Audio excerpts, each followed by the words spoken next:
another garden variety pagan out of Ur of the Chaldees, Babylonian idolater, and he graciously brings him and starts a nation. He could have gone to Vietnam. He could have gone to whatever Vietnam was called back then.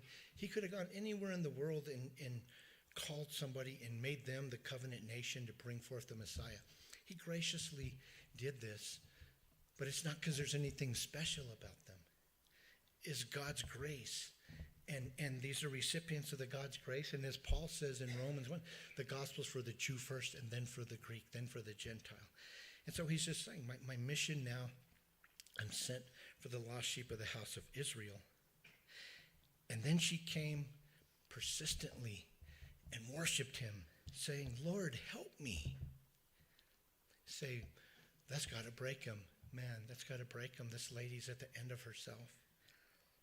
But then he answered and said, it is not good to take the children's bread and throw it to the little dogs. Goodness gracious, now he's calling her a dog. We've already said the Jews called the Gentiles dogs. And remember, one thing he's doing here with his disciples, they're going to have to learn that the door is open for everybody. We're all equal at the foot of the cross. Nobody's better than anybody. But he's patiently instructing them, right? Peter's going to learn with the vision and then going to Cornelius' house and all. And they're slowly going to learn this lesson. And so he's using language that is still pointing out the Jewish privileges, but he changes something, and in so doing, he invites her into a living parable. He says it's not good to take the children's bread.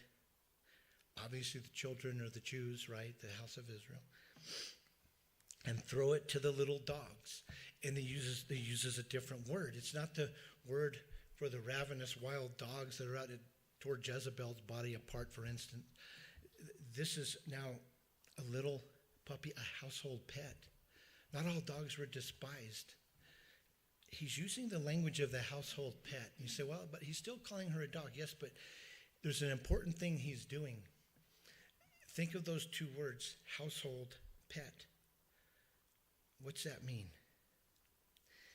What he's doing now is he's going to invite her into a living parable, and he's going to let her win.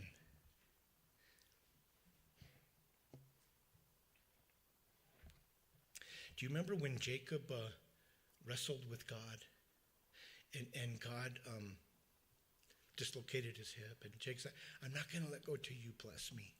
And what does God name? He names him Israel, and he says, you've prevailed, you've wrestled with men and with God and have prevailed.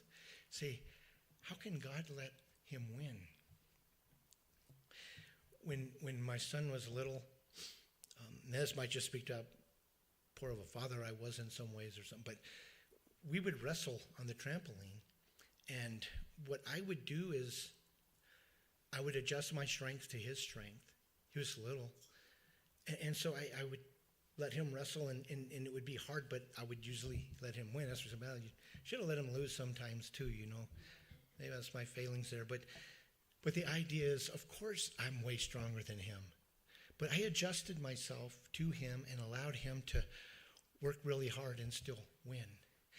And that's what I think God did with Jacob. And I think that's what the Lord does with her. And he's, what he has said is, and she gets it. No disciple, I guarantee you, got it.